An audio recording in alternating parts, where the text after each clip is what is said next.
దేవి సహిత బొడ్రాయి ప్రతిష్ట మహోత్సవ ఆహ్వానం. ఆగస్టు 1, 2, 3 తేదీలలో పూజా కార్యక్రమాలు నిర్వహించబడతాయి.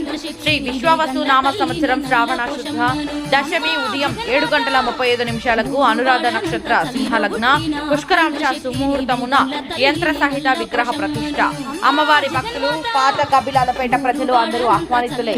ఆహ్వానించువారు పాత కబిలాలపేట కమిటీ సభ్యులు. అగ్గిలో పుట్టిన అఖండ శక్తిని వేగండ్ల తల్లిని నల్ల పోషమ్మను అమ్మా జగన్మాత